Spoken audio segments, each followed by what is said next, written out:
ग्वालियर में एक पिता ने लाइलाज बीमारी से जूझ रही अपनी बेटी की खुशियों को खातिर उसकी शादी अनोखे तरीके से की। मोहना निवासी परिवार की 26 साल की बेटी को लाइलाज बीमारी ब्रेन नर्व डिसऑर्डर ने घेर लिया था। बेटी चलने फिरने में लाचार थी। 3 दिन पहले पिता ने बेटी को खुशी देने के लिए उसकी शादी करने का फैसला किया।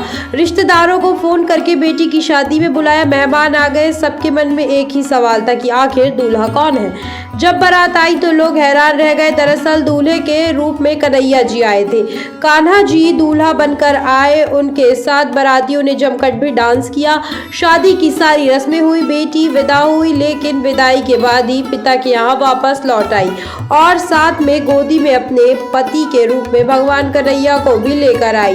बेटी की अनोखी शादी करने वाले पिता की खुशियों का ठिकाना नहीं है, लेकिन इन खुशियों में एक दर्द भी था।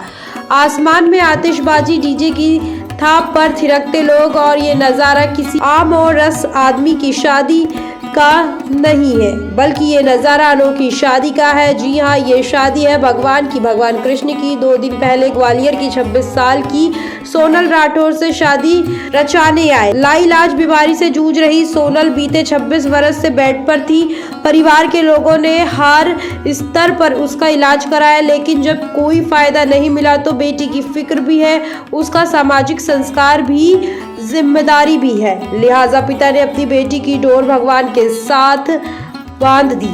बेटी सोनल का रिश्ता भगवान कृष्ण से कर दिया। सोनल के पिता शिशुपाल राठौर का कहना है कि उन्होंने बेटी की शादी उसी धूमधाम से की है जितनी वो और बेटियों की करेंगे। वहीं भाई बहन बहुत खुश है। और क्या इसको परेशानियां थी और किस तरह से क्या हालात बने और क्या? मेरी बेटी की 26 साल की उम्र है।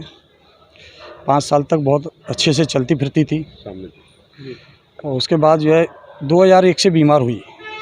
उस बीमारी के बाद में क्या है, जो 2019 तक तो थोड़ी शरीर इसका कपता था। 2019 से बेड रेस्ट हो गई।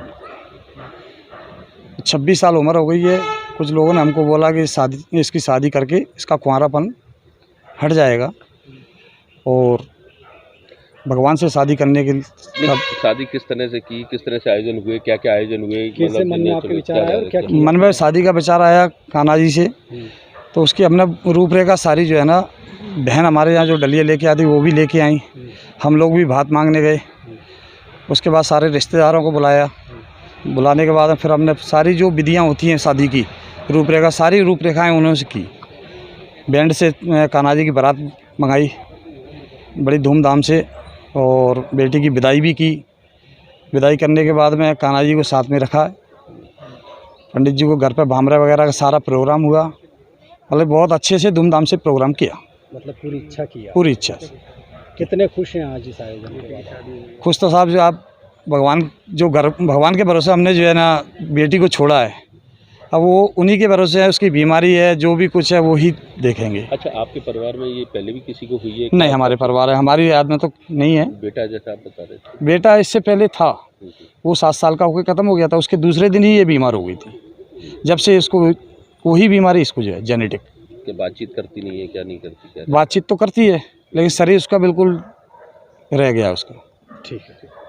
ही नहीं लगा। ये 2 दिन पहले ही हम लोगों ने फैसला लिया था। कभी हम लोग को ये लगा नहीं कि शादी होगी। बहुत एंजॉय किया, सब किया, डांस वगैरह बहुत ज़्यादा ही एंजॉयमेंट किया था। जितनी उम्मीद नहीं थी ना, उतना हैप्पी हुए थे हम लोग। मेरा जैसिका राठौर। ग्वालियर जिले के मोहना के रहने वाले शिशुपाल राठौर व्यवसायी हैं। उनकी बेटी 26 साल से उनकी बेटी सोनल गंभीर रूप से बीमार है और बीमारी से जूझ रही है। 6 तारीख को उन्होंने अपने तमाम रिश्तेदारों को अचानक फ़ोन किया और अपनी बेटी की शादी में 7 तारीख को आने का निमंत्रण दिया। रिश्तेदार भी शादी का निमंत्रण पाकर आश्चर्य में रह गए। कुछ रिश्तेदारों का कहना था, ऐसा कौन युवक है जो शारीरिक रूप से असक्षम बेटी से शादी कर रहा है? तो लड़की की बुआ ने चहकते हुए कहा कि अरे वो वृंदावन से स्वयं कन्हैया आए हैं। सोनल की बहनें भी बहुत खुश हैं। उनकी दीदी ना सिर्फ दुल्हन बनी बल्कि भगवान कृष्ण जैसे उनको पति मिले। सोनल की बहन का कहना है कि दीदी की खुशियों के साथ उनको जीजा जी के रूप में भगवान कृष्ण जी मिल गए। सोनल राठौर की शादी में बारात आई, भोज हुआ, मेहंदी हुई, भांवर हुई, विदाई हुई, वापस भाई मंदिर से विदाई कराकर घर ले आए। तमाम रिश्तेदारों ने जश्न मनाया, खुशी साझा की और अंत में विदाई के समय खूब जमकर रोए। और कैसे लगता है खुशियाँ तो बहुत सारी बनी थी, बहुत ज़्यादा खुशियों का माहौल था, इतना सोचा भी नहीं था इतनी ज़्यादा खुशियाँ हुई थी। और फिर जितना अरेंजमेंट हो सका था 2 दिन में बहुत ज़्यादा अरेंजमेंट हो गया था। ऐसे औरों की शादी में सालों से वो होता है, लेकिन दीदी की शादी में 2 दिन में अरेंजमेंट हो गए थे। आई एम वेरी हैप्पी कि मेरे जीजू आ गए, फर्स्ट जीजू है मेरे। बहन की और एक भाई की जो उम्मीदें रहती है, क्या रस्म कितना हुई? क्या रहा पूरी रस्म और कैसे क्या रही? शादी बहुत अच्छी तरीके से हुई। एक्चुअली मैं भी विश्वास नहीं मान रहा था कि इतना बड़ा प्रोग्राम हो जाएगा। और सारी रस्में हुई, मेहंदी, हल्दी, माता पूजन और धान बुवाई जो होती है वो मैंने की, और डीजे से बारात लेके आना, सब जो पूर्ण रूप से जैसे कि शादी होती है पूरी तरह से वो हमने की। और काफ़ी खुशी है, काफ़ी विश्वास है हमारे बाके बिहारी जी पे, कान्हा जी पे, कि हमारी बहन बहुत जल्द ठीक भी होगी। बिल्कुल संकल्प लिया है कि हम जीवन भर उसकी रक्षा करेंगे, और आज तक करते भी आ रहे हैं, और काफ़ी सारी चीज़ें पूर्ण रूप से ठीक है।